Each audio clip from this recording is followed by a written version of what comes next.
हाँ तो मेरे प्यारे दोस्तों, आप सभी को फिर से एक बार स्वागत है मीरा एकेडमी ऑनलाइन के साथ साथ एक कुमार ऑनलाइन प्लेटफॉर्म पर भी आप सभी को हार्दिक स्वागत है।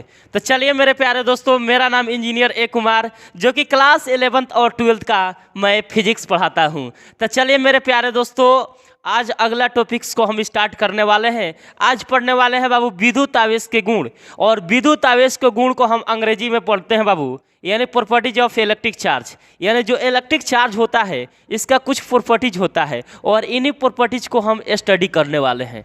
तो चलिए बाबू, यहाँ पर आज हेडिंग डाल लेते हैं बाबू। अगला हेडिंग पढ़ने वाले हैं बाबू प्रॉपर्टीज ऑफ इलेक्ट्रिक चार्ज।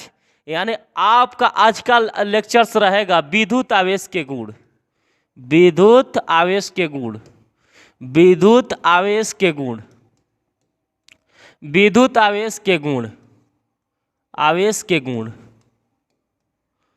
यानी इसको अंग्रेजी में बोला जाता है properties of electric charge, property of electric charge, property of electric charge, electric charge क्या बोला जाता है बाबू? Properties of electric charge. अब इस प्रॉपर्टीज ऑफ इलेक्ट्रिक चार्ज के बारे में हम लोग समझेंगे कि properties of electric charge actually में होता क्या है। जैसे हम जानते हैं कि basic properties of electric charge, यानी बेसिक प्रॉपर्टीज का मतलब होता है कुछ आवेश का एक अपना रियल यानी गुण होता है, यानी कुछ गुण धर्म होते हैं, और उसी गुण धर्म के बारे में हम लोग स्टडी करने वाले हैं। कुछ बेसिक टर्मोलॉजी होता है, और इसी बेसिक टर्मोलॉजी को हम लोग स्टडी करने वाले हैं, यानी अध्ययन करने वाले हैं। तो पहला होता है बाबू आवेश का योग होता है। पहला क्या होता है बाबू? आवेश के योग, आवेश के योग, आवेश के योग। और आवेश के योग को हम बोलते हैं बाबू चार्ज इज एडिटिव बोला जाता है, चाहे एडिटिव नेचर ऑफ चार्ज भी बोला जाता है। Charge is additive, charge is additive, additive क्या बोला जाता है बेटा? Charge is additive. यानी आवेश को योग को हम अंग्रेजी में बोलते हैं चार्ज इज एडिटिव। अब यहाँ पर सबसे पहले समझेंगे कि चार्ज इज एडिटिव क्या होता है। चूंकि हम जानते हैं कि जो आवेश होता है एक्चुअली में कौन सी राशि होता है बाबू? अदिश राशि होता है। यह अदिश राशि इसलिए होता है क्योंकि कोई भी कंडक्टर ऑफ वायर में 5 कूलाम, 6 कूलाम, 7 कूलाम को हम चार्ज को देते हैं। जो 5 कूलाम, 6 कूलाम, 7 कूलाम जो चार्ज होता है वह सिर्फ मैग्नीट्यूड को इंडिकेट करता है, और जो सबस्टांस सिर्फ मैग्नीट्यूड को इंडिकेट करे, जिसमें कोई प्रकार की डायरेक्शंस की बात ना हो, उसमें सिर्फ वह जो राशि होती है बाबू अदिश राशि होती है। कौन सी राशि होती है बाबू? अदिश राशि होती है। यानी चूंकि हम जानते हैं कि आवेश एक अदिश राशि है जिसके विभिन्न प्रकार के आवेशों को बीजगणितीय योग किया जाता है, उसको बोलते हैं आवेश का योग। क्या बोलते हैं बाबू? आवेश के योग। बताइए, यहाँ तक कोई डाउट? यहाँ तक तो सभी लोगों को समझ में आ गया होगा। अब यहाँ पर समझेंगे कि यहाँ पर एक्चुअली में आवेश का जो योग होता है यह क्या होता है। आवेश के योग के मतलब होता है, जैसे आप लोग तिलक या बारात में गए होंगे शायद, तो उसमें क्या होता है, बारात में जाने के बाद मान लेते हैं दुआरी बारात लग जाता है, तो क्या होता है उसके बाद नाश्ता पानी चलाया जाता है। तो यहाँ पर नाश्ता पानी कुछ ऐसे चलाया जाता है, और वहाँ पर जो बारात का जो मेन होता है उससे रिक्वायरमेंट पूछा जाता है कि यहाँ पर आपके तरफ से कितने नाश्ते के रिक्वायरमेंट है। तो वो अपने क्वांटिटी में बताते हैं कि 100 नाश्ते चाहिए, 50 नाश्ते चाहिए। उसी तरह यहाँ पर भी कोई भी निकाय होता है, यानी कोई आइसोलेटेड सिस्टम होता है, और इस सिस्टम के अंदर जितने भी चार्ज अवेलेबल रहते हैं उन्हीं चार्जों को हम चिन्ह के साथ जोड़ते या घटाते हैं, और वही जोड़ना या घटाना आवेश के योग कहलाता है। योग के मतलब होता है जोड़ना। क्या होता है बाबू? योग के मतलब होता है जोड़ना, यानी वो भी जोड़ेंगे तो चिन्ह के साथ, क्योंकि एक्चुअली में हम जानते हैं कि साइन 2 तरीके के होते हैं, एक पॉजिटिव नेचर का होता है और दूसरा कौन सा नेचर का होता है बाबू? निगेटिव नेचर का चार्ज होते हैं। यहां तक समझ में आ गया? तो सबसे पहले इसको डिफाइन कैसे करेंगे? कुछ ऐसे लिख लेंगे बाबू। चूंकि हम जानते हैं कि आवेश एक अदिश राशि है, सिंपल से तरीके में लिखेंगे। चूंकि हम जानते हैं कि सिंपल से तरीके में लिख लेंगे, चूंकि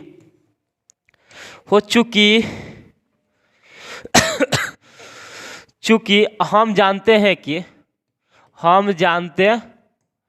कि आप लोग यह जानते हैं, चूंकि हम जानते हैं कि आवेश एक अदिश राशि है, आवेश एक अदिश राशि है, एक अदिश राशि है, अदिश राशि है। चूंकि हम जानते हैं कि आवेश एक अदिश राशि है, चूंकि हम जानते हैं कि आवेश एक अदिश राशि है जिसमें विभिन्न प्रकार के आवेशों को, जिसमें विभिन्न प्रकार के आवेशों को, जिसमें विभिन्न प्रकार के आवेशों को, जिसमें विभिन्न प्रकार के आवेशों को बीजगणितीय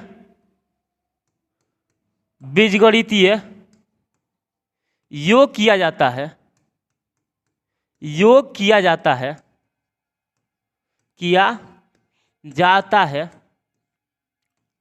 आवेश का योग कहलाता है, आवेश का योग कहलाता है, आवेश के योग कहलाता है, आवेश का योग कहलाता है। अब तो यहाँ पर समझ गए होंगे, क्योंकि हम जानते हैं कि जो आवेश एक्चुअली में होता है वह अदिश राशि होता है। अदिश राशि इसलिए होता है क्योंकि उसमें सिर्फ मैग्नीट्यूड होते हैं और दिशा नहीं होते हैं, जिसके परिमाण को बीजगणितीय योग किया जाता है। योग के मतलब होता है चिन्ह के साथ जोड़ना। अब यहाँ पर एक वर्ड आया हुआ है बाबू, यहाँ पर एक इंपॉर्टेंट सा वर्ड आया हुआ है, बीजगणितीय योग। ये क्या आया होगा बाबू? बीजगणितीय योग।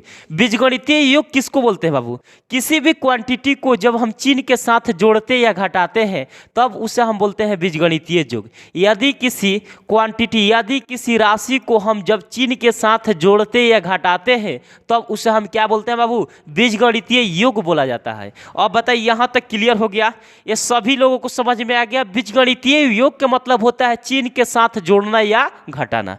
क्लियर? यानी बीजगणितीय योग का कंसेप्ट आप लोगों को क्लियर हो गया, यहां तक क्लियर हो गया। उसके बाद अगर एग्जाम्पल में एक्चुअली में बात करते हैं, यहां पर मान लेते हैं एग्जाम्पल, अगर मान लेते हैं फर्स्ट की एक्चुअली में बात करते हैं तो मान लेते हैं कोई निकाय है। जैसे मान लेते हैं यहां पे कोई निकाय है, जैसे मान लेते हैं यहां पर भी कोई निकाय है। लीजिए यहां पर मान लेते हैं कोई निकाय है और इस निकाय के अंदर मान लेते हैं दो चार्ज है, यानी Q1 चार्ज है और यहाँ पर मान लेते हैं माइनस Q2 चार्ज है, यानी Q2 चार्ज है, और यहाँ पर मान लेते हैं Q3 है और यहाँ पर मान लेते हैं Q4 है। यानी यहाँ पे एक क्या है बाबू? कोई निकाय है, यानी कोई आइसोलेटेड सिस्टम है। क्या है बाबू? कोई आइसोलेटेड सिस्टम है। तो हम जानते हैं कि इस आइसोलेटेड सिस्टम के अंदर जितने भी चार्ज उपस्थित रहते हैं उन्हीं चार्जों को हम सिर्फ जोड़ते या घटाते हैं। आउटर मोस्ट बाहर के दिशाओं में जो भी चार्ज उपस्थित रहते हैं उस चार्ज को एक्चुअली में न तो जोड़ा जाता है न तो घटाया जाता है। तो यह निकाय के अंदर दो चार्ज है, यानी Q1 चार्ज है और यहाँ पर क्या है? माइनस Q2 चार्ज है, यानी दो चार्ज अवेलेबल है। तो इन्हीं दोनों चार्जों को चिन्ह के साथ जोड़ेंगे या घटाएंगे तब उसको बोलेंगे आवेश का योग। कोई डाउट यहाँ तक? कहने का सेंस यह है कि हमारे पास जितने भी कोचिंग संस्थान में आप लोग जानते होंगे कि बहुत सारे लड़के पढ़ते हैं, तो उन सारे लड़कों में से सभी लड़के को काउंट नहीं कर सकते हैं। जितना महाराज इनके धरती पर आते हैं सभी को काउंट नहीं कर सकते हैं। जितना हमारे क्लासों में पढ़ते हैं उन्हीं लड़के को काउंट करेंगे जो कि इस क्लास में उपस्थित होंगे, और बाकी लड़के को काउंट नहीं किया जाता है जो किसी आइसोलेटेड सिस्टम के बाहर के होंगे। यानी कहने का मतलब ये है कि इस क्लास में जितने भी स्टूडेंट बैठे हैं उन्हीं स्टूडेंट को काउंट किया जाता है, और बाहर की दिशाओं में जितने भी स्टूडेंट क्रिकेट और बैट गेंदा के एंजॉय लेते हैं, यानी मजा लेते हैं, घूमते फिरते हैं, उनको कभी काउंट नहीं किया जाता है। जो किसी सिस्टम के अंदर उपस्थित रहेंगे उन्हीं को हम लोग काउंट करेंगे। तो सिस्टम के अंदर कितने चार्ज उपस्थित है बाबू? दो चार्ज उपस्थित है। यानी कुल आवेश की बात करते हैं, कुल आवेश की एक्चुअली में बात करते हैं, तो कुल आवेश की एक्चुअली में बात करते हैं तो यहाँ पर क्या है बाबू? Q1 चार्ज है और माइनस यहाँ पर क्या है बाबू? Q2 चार्ज है। यानी एक पर प्लस या दूसरा पर क्या है बाबू? माइनस है। तो यानी Q1 माइनस क्या हो जाएगा बाबू? Q2। अब देखिए यहाँ पर एक्चुअली में जानते हैं कि Q1 और Q2 क्या होता है बाबू? आवेश होता है। तो Q1 बराबर यहाँ पर मान लेंगे Q2 के। अब देखिए यहाँ पर Q1 माइनस और Q2 के स्थान पर क्या रख सकते हैं यानी Q1। अब नेट चार्ज के वैल्यू क्या आ गया, शून्य आ गया, यानी Q नेट बराबर यहाँ पर क्या आ गया बाबू, शून्य के बराबर हो गया। यानी इस निकाय के अंदर कोई भी चार्ज अवेलेबल नहीं है, क्योंकि यहाँ पर दोनों पर विपरीत प्रकृति का आवेश है, यानी एक पर पॉजिटिव नेचर का चार्ज है तो दूसरे पर निगेटिव नेचर का चार्ज है। बताइए मेरे प्यारे दोस्तों, यहाँ तक समझ में आया कि नहीं? ये सभी लोगों को समझ में आ गया होगा, तो समझ में आ गया होगा तो इसको नोट डाउन कर लीजिए। उसके बाद आगे की तरफ हम लोग बढ़ते हैं। इसको हटा देते हैं बाबू, क्योंकि इसको क्लियर हो गया होगा आप लोग को। अब यहाँ पर अब इसको कुछ बेसिक टर्मिनोलॉजी समझ लेते हैं, उसके बाद इस पर क्वेश्चंस करेंगे। अब देखिए यहाँ पर आवेश का योग एक्चुअली में होता क्या है। अब थोड़ा बहुत बेसिक टर्मिनोलॉजी सीखते हैं। यह आकार तथा अगर एग्जाम्पल की एक्चुअली में बात करते हैं, एग्जाम्पल की एक्चुअली में बात करते हैं तो कुछ एग्जाम्पल भी हम लोग ट्रायल कर लेते हैं। अब देखिए बाबू यहाँ पर ट्रायल कुछ एग्जाम्पल भी कर लेते हैं।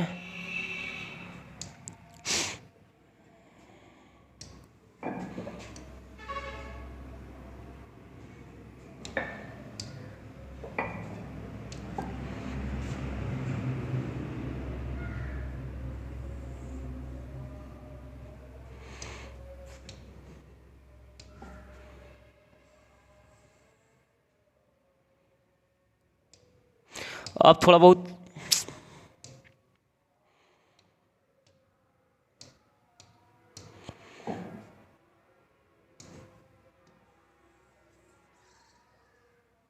अब बाबू यहाँ पर एग्जाम्पल की एक्चुअली हम बात करते हैं। अब चलिए यहाँ पर एग्जाम्पल की हम सिर्फ बात करेंगे। मान लेते हैं सपोज डेट एक कोई आइसोलेटेड सिस्टम है। कौन सा सिस्टम है बाबू? आइसोलेटेड सिस्टम है। इसको हम मान लेंगे आइसोलेटेड सिस्टम।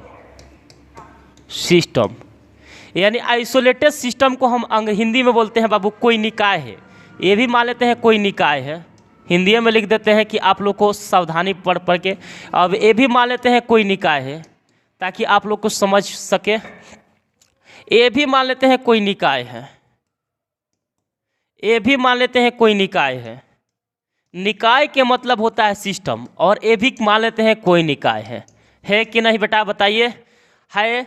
तो मेरे प्यारे दोस्तों बिल्कुल हम लोग सावधानी पूर्वक सीखेंगे। और ये मान लेते हैं कोई एक्चुअली में निकाय है, तो निकाय के अंदर मान लेते हैं कुछ चार्ज अवेलेबल होंगे।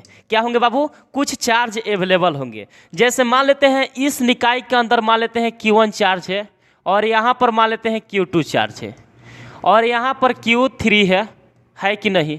यानी इस निकाय के अंदर कितने चार्ज अवेलेबल है बाबू? 2 चार्ज अवेलेबल है, यानी Q1 और Q2 चार्ज अवेलेबल है। तो हम जानते हैं कि कोई भी आइसोलेटेड सिस्टम के अंदर जो चार्ज उपस्थित रहते हैं और उन्हीं चार्जों को या तो जोड़ते या घटाते हैं, और आइसोलेटेड सिस्टम के बाहर के दिशाओं में जो भी चार्ज अवेलेबल रहते हैं उसको कभी जोड़ा या घटाया नहीं जाता है। जैसे इस कोचिंग संस्थान में जितने भी स्टूडेंट मेरे पास पढ़ते हैं उन्हीं स्टूडेंटों को हम काउंट करेंगे। आउटर मोस्ट बाहर के दिशाओं में जो भी घूम रहे हैं टहल रहे हैं उनको कभी काउंट नहीं किया जाता है। यहां तक क्लियर हो गया? तो बताइए इस सिस्टम के अंदर आइसोलेटेड सिस्टम यानी कि निकाय के अंदर कितने चार्ज प्रेजेंट है? आप ही लोग बताइए कितने चार्ज है बाबू? 2 चार्ज है, यानी पहला Q1 और दूसरा क्या है बाबू? Q2 है। यानी यहाँ तक बताइए कोई डाउट? पहला Q1 और दूसरा Q2। तो यहाँ पर Q नेट की अगर है यहाँ पर हम बात करते हैं तो यहाँ पर किन चार्जों को जोड़ेंगे? जो किसी आइसोलेटेड सिस्टम के अंदर उपस्थित होंगे। तो आइसोलेटेड सिस्टम के अंदर 2 चार्ज उपस्थित है, यानी पहला है बाबू Q1 और दूसरा क्या है बाबू? Q2। तो यानी नेट चार्ज का वैल्यू आपका निकल जाएगा कि नहीं बताइए मेरे प्यारे दोस्तों? यहाँ तक कोई डाउट? अगर यहाँ पर नोट डाउन नहीं किए होंगे तो पहला कॉन्सेप्ट आप लोग को क्लियर हो गया। अगर दूसरा एग्जाम्पल की अगर एक्चुअली में मैं बात करता हूँ, तो मान लेते हैं यहाँ पर Q1 चार्ज है, और यहाँ पर Q2 चार्ज है, और यहाँ पर मान लेते हैं Q3 चार्ज है, और यहाँ पर मान लेते हैं Q4 चार्ज है, और यहाँ पर मान लेते हैं Q5 चार्ज है। यानी यहाँ पर 5 गो चार्ज अवेलेबल है। कितने चार्ज बाबू अवेलेबल है? 5 चार्ज अवेलेबल है। और इन 5 चार्जों में से कौन सा चार्ज आइसोलेटेड सिस्टम है यानी निकाय के अंदर है, कितने चार्ज आइसोलेटेड सिस्टम के अंदर है बाबू बताइए जल्दी। यानी आइसोलेटेड सिस्टम के अंदर कितने चार्ज उपस्थित है, यानी 3 चार्ज उपस्थित है। कितने चार्ज उपस्थित है बाबू, 3 चार्ज उपस्थित है। तो यानी पहले यानी अगर क्यू नेट की अगर एक्चुअली में बात करते हैं, क्यू नेट की बात करते हैं, क्योंकि हम जानते हैं कि किसी भी आइसोलेटेड सिस्टम के अंदर में जितने भी चार्ज उपस्थित रहता है और उन्हीं चार्जों को सिर्फ जोड़ते या घटाते हैं। बाबू यहाँ पर हम बहुत अच्छे पूर्वक से पढ़ाते हैं बाबू, ताकि आप लोग को सभी लोगों को जो लड़के लोगों का मैंने फिजिक्स में कुछ न सीख पाए वो मेरे पास आइए। आप लोग बहुत आसानी पूर्वक से फिजिक्स को हंसते खेलते और फुल इंजॉय लेते हुए भी आप लोग बहुत आसानी पूर्वक से सीख लीजिएगा। तो चलिए मेरे प्यारे दोस्तों, यहाँ पर आइसोलेटेड सिस्टम के अंदर कितने भी चार्ज प्रेजेंट है यह आप लोग को जवाब देना है 1 सेकंड में। तो जवाब नहीं दे सकते हैं, कितने चार्ज उपस्थित है बाबू, 3 चार्ज उपस्थित है। यानी पहला Q1, दूसरा Q2 और तीसरा -Q3। और इन्हीं चार्जों को हम लोग क्या करते हैं बाबू, जोड़ते हैं। तो यानी पहला है बाबू Q1 और दूसरा क्या है बाबू Q2 और तीसरा क्या है बाबू -Q3। यानी 3 चार्ज उपस्थित है। तो इसको हम क्या कर देंगे बाबू, वो भी जोड़ेंगे तो चीन के साथ जोड़ेंगे। किसके साथ जोड़ेंगे बाबू, चीन के साथ जोड़ेंगे। अब अगला एग्जाम्पल की एक्चुअली में बात करता हूँ, अगला एग्जाम्पल की एक्चुअली में मैं बात करता हूँ। तो पहला एग्जाम्पल मान लेते हैं यहाँ पर Q1 चार्ज है और यहाँ पर Q2 है और यहाँ पर Q3 है और यहाँ पर मान लेते हैं Q4 है, यहाँ पर -Q और -Q2 है और यहाँ पर मान लेते हैं Q5 है और यहाँ पर मान लेते हैं यहाँ पर Q6 है। अब बाबू यहाँ पर सवाल पूछने वाली बात है कि इस निकाय के अंदर कितने चार्ज अवेलेबल है, जरा 1 सेकंड में बता दीजिए मेरे प्यारे दोस्तों। यहाँ पर 1 सेकंड में बता दीजिए कमेंट सेक्शन में, यहाँ पर इसमें कितने चार्ज अवेलेबल है। यानी इस निकाय के अंदर यानी इस आइसोलेटेड सिस्टम के अंदर 4 चार्ज अवेलेबल है और इन्हीं चार्जों को हम क्या करते हैं, चीन के साथ जोड़ते या घटाते हैं। अगर क्यू नेट की अगर एक्चुअली में बात करते हैं तो क्यू नेट की बात करते हैं तो 4 चार्ज अवेलेबल था, माइनस यहाँ पर Q1 माइनस यहाँ पर Q2 और उसके बाद यहाँ पर प्लस Q3 और प्लस यहाँ पर क्या Q4 है कि नहीं। और यहाँ पर कुल आवेश का योग आ गया कि नहीं। और कोई भी न्यूमेरिकल सवाल आपका इस पर बनाने के लिए बोले तो कुछ ऐसे सवाल पूछता है, यदि किसी निकाय में उपस्थित 5 कूलाम 6 कूलाम 7 कूलाम का आवेश उपस्थित है तो आवेश का योग बताइए। चाहे सवाल कुछ ऐसे पूछे, यदि निकाय के अंदर उपस्थित आवेश 5 माइक्रो कूलाम 6 मिली कूलाम आवेश उपस्थित है तो आवेशों का योग बताइए। तो निकाय के अंदर जितने भी चार्ज उपस्थित रहता है उन्हीं चार्जों को एक्चुअली में जोड़ते या घटाते हैं। आउटर मोस्ट बाहर के दिशाओं में जो भी चार्ज उपस्थित रहता है उसको कभी भी जोड़ा या घटाया नहीं जाता है। क्लियर यहाँ तक। अब बाबू यहाँ पर एक काम करते हैं, यहाँ पर मान लेते हैं Q1 चार्ज है और यहाँ पर मान लेते हैं Q2 चार्ज है और यहाँ पर मान लेते हैं Q3 चार्ज है। यानी इस निकाय के अंदर कितने चार्ज है बाबू, 3 चार्ज है। अब यहाँ पर मान लेते हैं Q4 मान लिया और यहाँ पर मान लिया, यहाँ पर Q5 मान लिया, ये भी माइनस में मान लिया। और यहाँ पर निकाय के अंदर कितने भी चार्ज उपस्थित है बाबू बताइए। यहाँ पर 3 चार्ज उपस्थित है और तीनों चार्ज पर पॉजिटिव नेचर का चार्ज है। तो सिंपल से तरीके में क्या करेंगे बाबू, इसको जोड़ देंगे। तो जोड़ने के मतलब यहाँ पर क्या होता है बाबू, यानी जोड़ेंगे तो यहाँ पर क्यू नेट का वैल्यू यहाँ पर क्या आ जाएगा बेटा, जल्दी जल्दी बताइए बाबू। क्यू नेट की बात करते हैं तो इस निकाय के अंदर कितने चार्ज उपस्थित है, यानी पहला है बाबू Q1, दूसरा है Q2 और तीसरा क्या है बाबू, यानी तीसरा है Q3। इसको जोड़ दिए तो आपका नेट चार्ज का वैल्यू निकल जाएगा। अगर एक्चुअली में इसकी हम बात करते हैं, अगर इसका हम भी बात करते हैं तो यहाँ पर मान लेते हैं Q1 चार्ज है, यहाँ पर -Q2 चार्ज है और यहाँ पर मान लेते हैं Q3 चार्ज है और इसमें यहाँ पर मान लेते हैं Q4 है और यहाँ पर मान लेते हैं Q5 चार्ज है। यानी यहाँ पर 5 चार्ज है, लेकिन आइसोलेटेड सिस्टम में 3 चार्ज अवेलेबल है और 2 चार्ज आइसोलेटेड सिस्टम के बाहर अवेलेबल है। तो जो आइसोलेटेड सिस्टम के बाहर अवेलेबल रहता है उस चार्ज को कभी भी जोड़ा या घटाया नहीं जाता है। तो यानी यहाँ पर अगर क्यू नेट की अगर एक्चुअली में बात करता हूँ, अगर क्यू नेट की एक्चुअली में बात करता है तो यहाँ पर क्यू नेट बराबर यहाँ पर आइसोलेटेड सिस्टम में कितना चार्ज उपस्थित है बाबू, Q1 उसके बाद यहाँ पर दूसरा कौन सा है बाबू -Q2, उसके बाद तीसरा क्या है बाबू -Q3। यानी Q नेट का वैल्यू आ गया कि नहीं, बताइए यहाँ पर कोई डाउट मेरे प्यारे दोस्तों, ये सभी लोग को समझ में आ रहा है कि नहीं? तो आ रहा है तो एक बार कमेंट सेक्शन में जरूर जवाब दीजिए कि हाँ अभिमन्यु सर जो भी पढ़ाए हैं आप लोग को, आपका पढ़ाया हुआ हमको बिल्कुल समझ में आ गया, यानी 100% परफेक्ट है। अब देखिए बाबू यहाँ पर अगला एग्जाम्पल की बात करते हैं। मान लेते हैं आइसोलेटेड सिस्टम है, यहाँ पर Q1 चार्ज है, Q2 चार्ज है, यहाँ पर Q3 है, और यहाँ पर मान लेते हैं चाहे दूसरे टाइप का हम सवाल कर लेते हैं ना तो सर ना तो कहिएगा सर कि खाली सिर्फ Q1 और Q2 वाला कर रहे हैं। अब बाबू यहाँ पर दूसरे टाइप के सवाल करते हैं। अब जानते हैं कि आवेश के स्थायी मात्रा क्या होता है बाबू, कूलम होता है, और यह कोई आइसोलेटेड सिस्टम है, यानी कोई निकाय है, और इस निकाय के अंदर 2 कूलम का चार्ज है, और यहाँ पर 4 कूलम का चार्ज है, और यहाँ पे 8 कूलम का चार्ज है, और यहाँ पर 4 कूलम का चार्ज है, यहाँ पर 6 कूलम का चार्ज है, और कहेगा कि इसमें आवेशों का योग निकालिए। तो आवेश का योग कैसे निकाल सकते हैं बाबू? यहाँ पर हम जानते हैं कि कोई भी आइसोलेटेड सिस्टम के अंदर जितने भी चार्ज अवेलेबल रहते हैं उन्हीं चार्जों को हम जोड़ते या घटाते हैं। तो कितने चार्ज अवेलेबल है बाबू? 3 चार्ज अवेलेबल है, यानी 2 कूलम का चार्ज अवेलेबल है, 4 कूलम का चार्ज अवेलेबल है, और 8 कूलम का चार्ज अवेलेबल है। तो सिर्फ 1 सेकंड में इसका आंसर बता सकते हैं। अब बताइए यहाँ पर आवेश का योग पूछेंगे, अगर यहाँ पर Q नेट का वैल्यू पूछेंगे तो आप लोग जवाब दे सकते हैं यहाँ पर 2 कूलम प्लस 4 कूलम प्लस यहाँ पर 8 कूलम बराबर यहाँ पर कितना हो जाएगा, 8 चौ 14 कूलम, कितना, यानी Q नेट का वैल्यू कितना आ गया बेटा, जल्दी बताइए। यहाँ पर 14 कूलम, यानी यहाँ पर नेट चार्ज की अगर एक्चुअली में बात करते हैं तो यानी इस स्फीयर पर, यानी इस वस्तु पर कितना आ गया बाबू, इस निकाय के अंदर उपस्थित आवेश कितना कूलम का चार्ज होगा बाबू, 14 कूलम का चार्ज अवेलेबल होगा। बताइए मेरे प्यारे दोस्तों, यहाँ तक बताइए कोई डाउट? ये सभी लोगों को समझ में आ गया होगा। अब इसको अगर नोट डाउन नहीं किए होंगे तो सबसे पहले इसको नोट डाउन कर लीजिए, इसको हटा देते हैं, नहीं तो स्क्रीनशॉट ले लीजिए।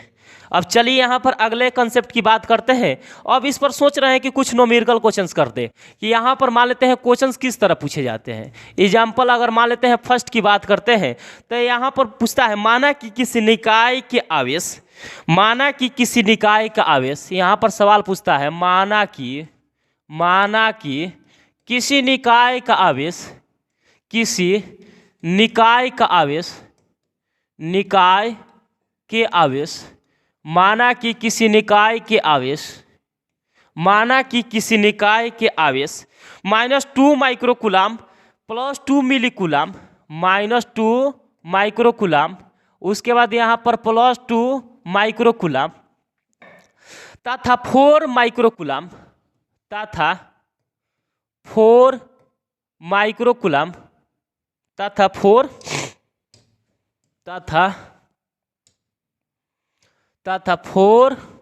माइक्रोकूलम, तथा 4 माइक्रोकूलम उपस्थित हो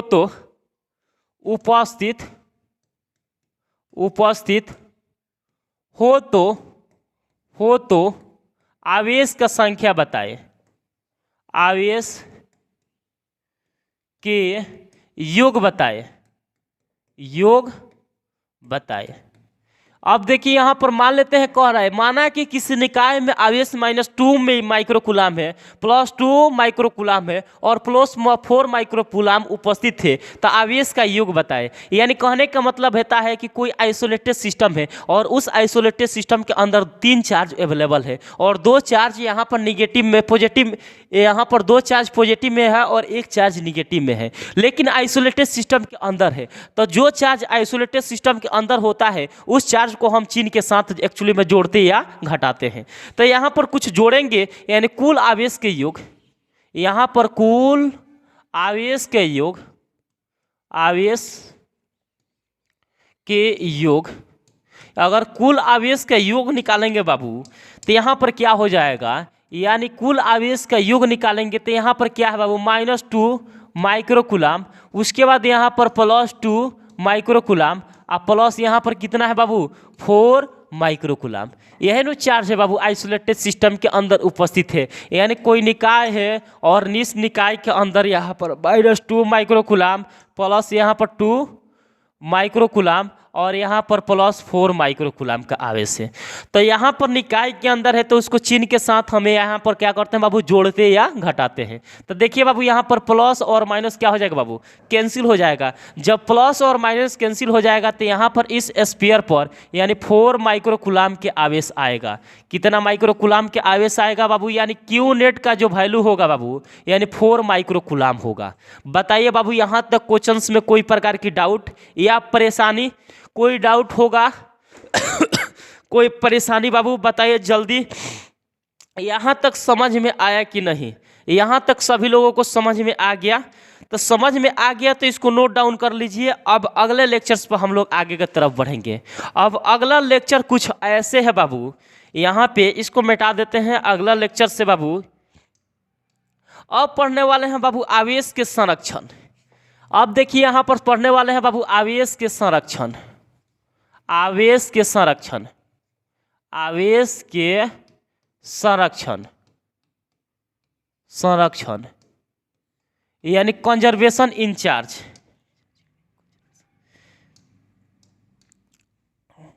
charging by conservation, conservation, conservation in charge. अब पढ़ने वाले हैं बाबू आवेश के संरक्षण। अब बाबू यहाँ पर समझेंगे कि आवेश के संरक्षण क्या होता है। जब 9th और 10th में आप लोग पढ़े होंगे ऊर्जा संरक्षण, द्रव्यमान संरक्षण, ये पढ़े हैं कि नहीं? तो ऊर्जा संरक्षण क्या होता है, न तो ऊर्जा को उत्पन्न किया जाता है न तो ऊर्जा को नष्ट किया जाता है। और द्रव्यमान संरक्षण क्या है, न तो द्रव्यमान को उत्पन्न किया जाता है और न तो द्रव्यमान को नष्ट किया जाता है। यहाँ पर 9th 10th में आप लोग पढ़े होंगे। उसी तरह यहाँ पर है ऊर्जा संरक्षण। तो ऊर्जा संरक्षण एक्चुअली में क्या होता है, इस नेचर में जितने भी चार्ज पाए जाते हैं, आवेश संरक्षण यानी इस नेचर में जितने भी चार्ज पाए जाते हैं उस चार्ज को न तो एक्चुअली में उत्पन्न कर सकते हैं और न तो विनाश कर सकते हैं, लेकिन क्या क्या कर सकते हैं बाबू, एक पदार्थ से दूसरे पदार्थ में ट्रांसफर कर सकते हैं। और वही संरक्षण आपका ऊर्जा संरक्षण है यानी आवेश संरक्षण कहलाता है। यानी कहने का सेंस यह है कि यानी प्रकृति में पाए जाने वाले आवेश को न तो उत्पन्न किया जाता है और न तो विनाश किया जाता है, लेकिन एक पदार्थ से दूसरे पदार्थ के रूप में बदला जाता है। तो यहाँ पर सबसे पहले यहाँ पर डिफाइन कर लेते हैं, उसके बाद यहाँ पर बेसिक टर्मिनोलॉजी इसको समझेंगे एग्जाम्पल के साथ। तो यहाँ पर लिखेंगे आवेश को न तो उत्पन्न किया जाता है, आवेश को यहाँ पर लिख देंगे बाबू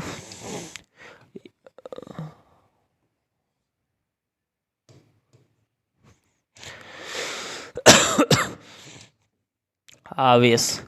अब बाबू यहाँ पर समझेंगे प्रकृति में पाए जाने वाले आवेश को, यहाँ पर लिखेंगे प्रकृति में पाए जाने वाले आवेश को, प्रकृति में पाए जाने वाले आवेश को,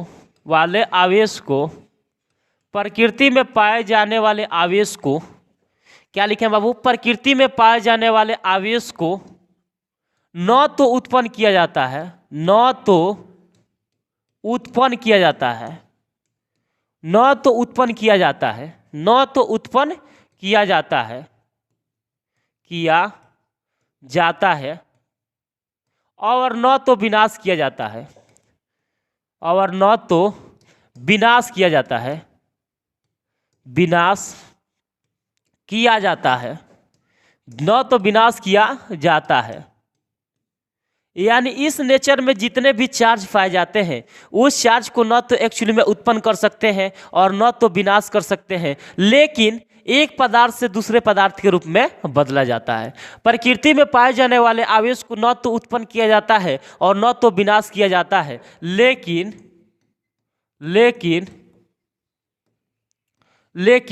एक पदार्थ से दूसरे पदार्थ के रूप में बदला जाता है। लेकिन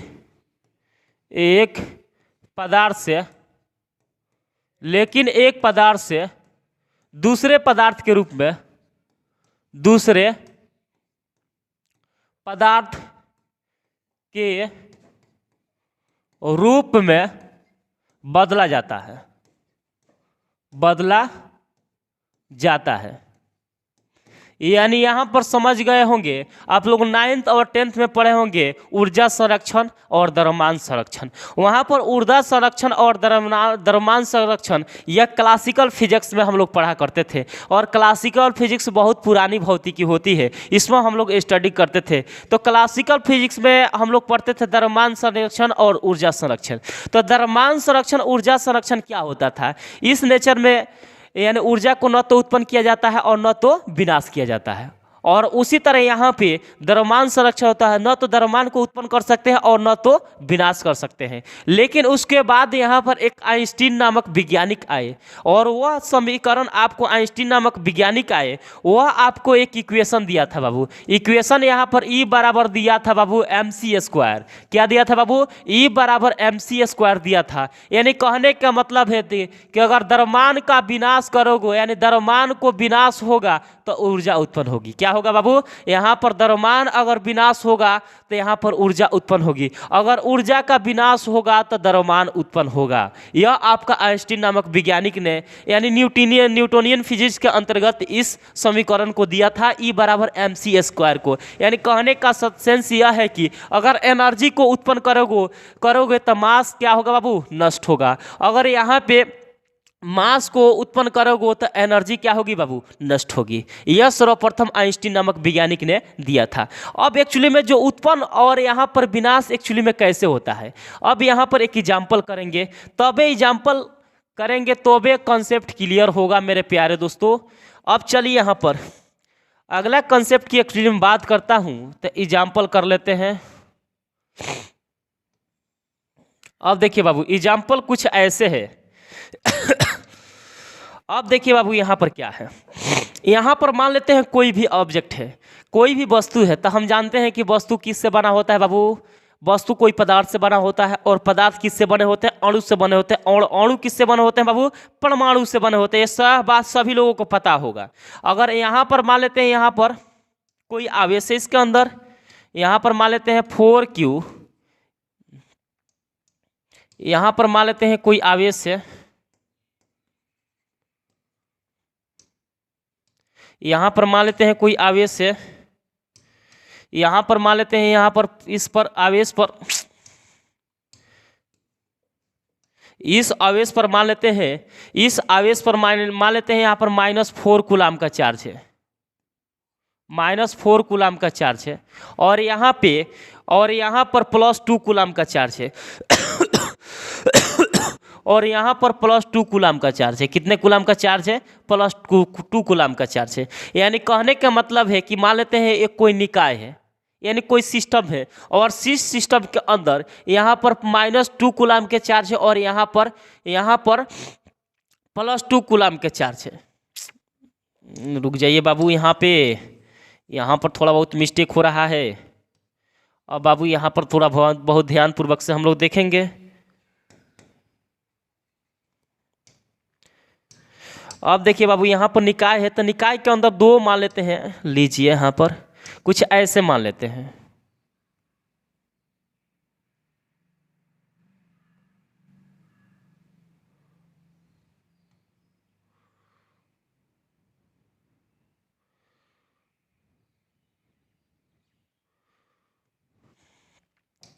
अब बाबू थोड़ा बहुत आप लोग इस कॉन्सेप्ट को समझने के लिए थोड़ा बहुत बारीकी से देखिए आप लोग कि हम क्या करने जा रहे हैं।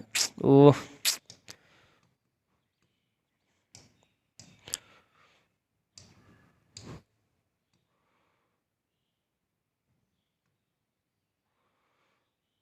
अब देखिए मान लेते हैं बाबू कोई निकाय है। अब यहाँ पर एक निकाय में हम क्या करते हैं बाबू, इसमें एक काम करते हैं, इस निकाय के अंदर यहाँ पर -4 कूलाम का चार्ज को हम दे देते हैं। कितने कूलाम का? -4 कूलाम का। और इसमें यहाँ पर 2 कूलाम को हम चार्ज को दे देते हैं।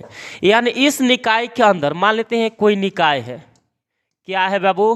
कोई निकाय है और इस निकाय के अंदर यानी यहाँ पर -4Q और यहाँ पर +2 कूलाम को चार्ज को हम दे देते हैं। तो अब यहाँ पर हम पूछेंगे कि Q नेट का वैल्यू क्या होगा, यानी Q नेट का वैल्यू क्या होगा, जल्दी बताइए बाबू। यहाँ पर Q नेट का वैल्यू क्या हो जाएगा बाबू, यानी यहाँ पर -2Q में से 4Q को घटाएंगे तो यहाँ पर कितना बचेगा बाबू, 2 कूलाम का आवेश बचेगा। कितने कूलाम के आवेश बचेगा, जल्दी बताइए बाबू। यहाँ पर 2 कूलाम के आवेश बचेगा। कितने कूलाम के आवेश बचेगा, यानी यहाँ पर -2 कूलाम के आवेश बचेगा कि नहीं। अब यहाँ पर एक काम करते हैं और दोनों वस्तुओं को आपस में टकरा दिए, यानी दोनों वस्तुओं को आपस में टकरा दिए। तो टकराने के बाद यहाँ पर क्या आ गया, यहाँ पर -Q आ गया और यहाँ पर भी -Q कूलाम के आवेश हो गया। यानी यहाँ पर भी -Q आ गया और यहाँ पर भी क्या आ गया, -Q आ गया।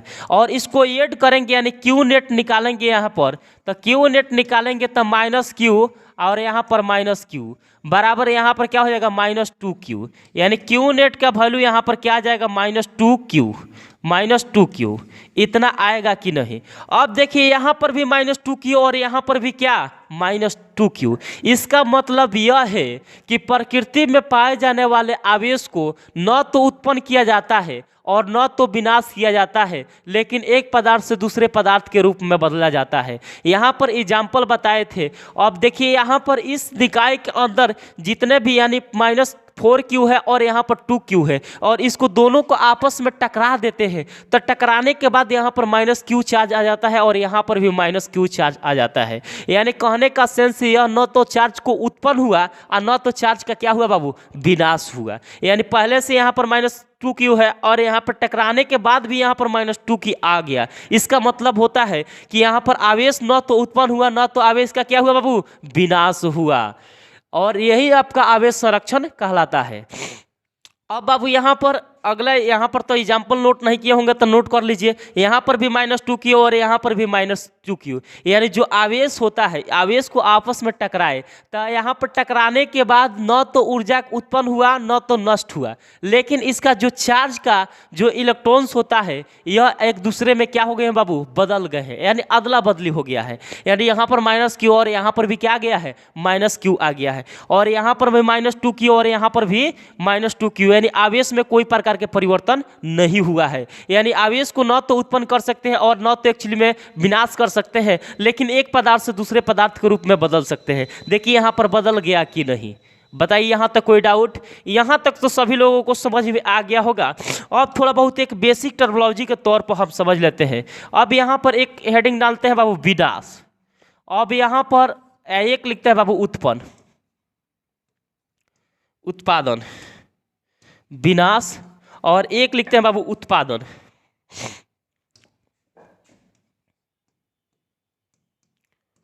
अब देखिए यहाँ पर विनाश कैसे होता है। जैसे बाबू यहाँ पर आप इस संसार में हम जानते हैं कि कोई भी परमाणु के अंदर प्रोटॉन्स और न्यूट्रॉन्स और यहाँ पर इलेक्ट्रॉन्स उपस्थित रहते हैं। जैसे मान लेते हैं यहाँ पर कोई इलेक्ट्रॉन है, जैसे यहाँ पर ध्यान देंगे बाबू, यहाँ पर मान लेते हैं कोई इलेक्ट्रॉन है, तो इलेक्ट्रॉन पर कौन सा चार्ज होता है बाबू, निगेटिव नेचर का चार्ज होता है। कौन सा चार्ज होता है बाबू, निगेटिव नेचर का चार्ज होता है। और यहाँ पर मान लेते हैं कोई पॉजिट्रॉन है, तो पॉजिट्रॉन का पर कौन सा चार्ज होता है बाबू, पॉजिटिव नेचर का चार्ज होता है। जो प्रोटॉन का जो छोटा भाई होता है उसका नाम है बाबू पॉजिट्रॉन। क्या नाम है बाबू, पॉजिट्रॉन। यानी पॉजिट्रॉन क्या होता है बाबू, जो प्रोटॉन होता है और प्रोटॉन का छोटा भाई होता है उसको बोलते हैं पॉजिट्रॉन। क्या बोलते हैं बाबू, पॉजिट्रॉन। यानी इलेक्ट्रॉन पर निगेटिव चार्ज और पॉजिट्रॉन पर पॉजिटिव चार्ज एक्चुअली में है। अब यहाँ पर एक काम करेंगे, इसको कुछ पलों के लिए इस दोनों को हम टकरा देंगे। तो टकराने के बाद यहाँ पर इलेक्ट्रॉन और पॉजिट्रॉन जब भी टकराएगा तो इससे इसके अंदर से गामा किरण निकलती है। कुछ ऐसे गामा किरण निकलती है, यानी गामा किरण निकलती है। कौन से किरण निकलती है बाबू, गामा किरण निकलती है। और यहाँ पर गामा किरण निकलने के बाद, और गामा किरणें एक इलेक्ट्रोमैग्नेटिक वेव होती है। क्या होती है बाबू, इलेक्ट्रोमैग्नेटिक वेव होती है, यानी विद्युत चुंबकीय तरंगे होती है। क्या होती है बाबू, विद्युत चुंबकीय तरंगे होती है। और विद्युत चुंबकीय तरंगे का कोई प्रकार की मास नहीं होता है। अगर जाहिर सी बात थी, आप समझिए बेटा कि मान लेते हैं सपोज डेट कि मान लेते हैं जो यहाँ पर जो लाइट का जो किरणें है, अगर यहाँ पर एक्चुअली किरणें में कोई प्रकार की वेट होता है यानी कोई मास होता है, तो यहाँ पर हमारे माथों पर पड़ती किरणें तो माथे क्या हो जाता है बाबू, फूट जाता है। ऐसे होता कि नहीं, होता था कि नहीं? यानी एक्चुअली में कहने का मतलब यह है कि इलेक्ट्रोमैग्नेटिक वेव यानी विद्युत चुंबकीय तरंगे जो होती है उसमें कोई प्रकार की मास नहीं होता है, यानी यहाँ पर कोई प्रकार की मास अवेलेबल नहीं होता है, यानी m बराबर क्या बाबू, 0। लेकिन यहाँ पर क्या होता था बाबू, मास होता था, लेकिन जैसे ही इसको आपस में टकराए तो यानी टकराने के बाद यहाँ पर इलेक्ट्रॉन पॉजिट्रॉन जब आपस में टकराते हैं तो इसके अंदर से गामा किरणें निकलती है, और गामा किरणें एक इलेक्ट्रोमैग्नेटिक वेव होती है यानी विद्युत चुम्बकीय तरंगे होती है, और विद्युत चुम्बकीय तरंगे का कोई द्रव्यमान नहीं होता है। क्या होता है बाबू, कोई द्रव्यमान नहीं होता है। यहाँ तक क्लियर कॉन्सेप्ट आ गया, समझ में आ गया कि नहीं? और जब द्रव्यमान नहीं होगा तो यहाँ पर वैल्यू क्या हो जाएगा बाबू, 0 हो जाएगा। तो यहाँ पर लिखे हैं प्रकृति में पाए जाने वाले आवेश को न तो उत्पन्न किया जाता है, यानी यहाँ पर इलेक्ट्रॉन पॉजिट्रॉन जब आपस में टकराए तो यहाँ पर क्या कोई मास होगा, क्या इलेक्ट्रोमैग्नेटिक वेव का नहीं होगा, और जब नहीं होगा तो क्या बाबू, 0। लेकिन पहले इसका मास था, यानी प्रोटॉन पॉजिट्रॉन और इलेक्ट्रॉन का पहले मास था, लेकिन जैसे ही टकराए तो यहाँ पर इसमें क्या हुआ बाबू, ऊर्जा की नष्ट हो गई, और नष्ट होने के कारण गामा किरणें के रूप में यानी गामा किरणें के रूप में विद्युत चुम्बकीय तरंगे निकलने लगी, और विद्युत चुम्बकीय तरंगे वास्तव में कोई प्रकार के चार्ज मास अवेलेबल नहीं होता है, और जब मास अवेलेबल नहीं होता है तो प्रकाश की किरणें हमारे शरीर पर पड़ती है तो कोई प्रकार का इफेक्ट नहीं होता है। अगर प्रकाश की किरणें में कोई प्रकार के यानी इलेक्ट्रोमैग्नेटिक वेव में कोई प्रकार के द्रव्यमान होता तो हमारे माथे पर पड़ती तो माथा क्या हो जाता बाबू, फूट जाता है। तो यहाँ पर मास कुछ नहीं होता है तो क्या होता है बाबू, 0 होता है। अगर यहाँ पर यह क्या हो गया बाबू, विनाश हो गया कि नहीं, यानी इलेक्ट्रॉन और प्रोटॉन आपस में टकराए तो गामा किरणें के रूप में निकली, यानी विद्युत चुम्बकीय तरंगों के रूप में निकली, और विद्युत चुम्बकीय तरंगे का कोई एक्चुअली में द्रव्यमान नहीं होता है। यह क्लियर कॉन्सेप्ट। न तो इसका क्या होती है बाबू, न तो इसका एनर्जी होती है, न तो कोई एनर्जी होती है, न तो कोई द्रव्यमान होता है। यहाँ तक क्लियर।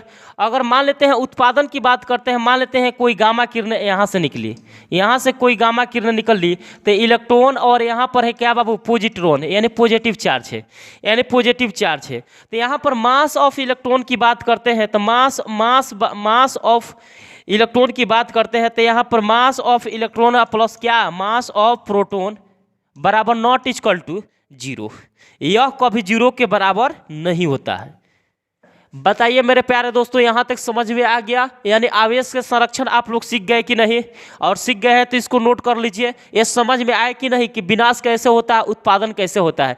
विनाश के मतलब होता है इलेक्ट्रॉन पॉजिट्रॉन जब आपस में टकराते हैं तो इसके अंदर से यहाँ पर गामा किरणें निकलती है, और गामा किरणें विद्युत चुम्बकीय तरंगे होती है, और तरंगे का कोई प्रकार के द्रव्यमान नहीं होता है। अगर एक्चुअली में द्रव्यमान होता तो प्रकाश की किरणें हमारे माथा पर पड़ती और माथा फूट जाता। तो और यहाँ पर जब द्रव्यमान नहीं होगा तो एनर्जी भी नहीं होगा। अब देखिए यहाँ पर न तो उत्पन्न किया जाता है न तो विनाश किया जाता है। अब देखिए पहले इस पर चार्ज था यानी द्रव्यमान था, लेकिन जैसे ही टकराया तो यहाँ पर द्रव्यमान क्या हो गया बाबू, नष्ट हो गया कि नहीं? अब बताइए बाबू, यहाँ तक कोई डाउट? यहाँ तक सभी लोग को समझ में आ गया तो इसको नोट डाउन कीजिए। आज के लिए इतना ही। Thank you so much.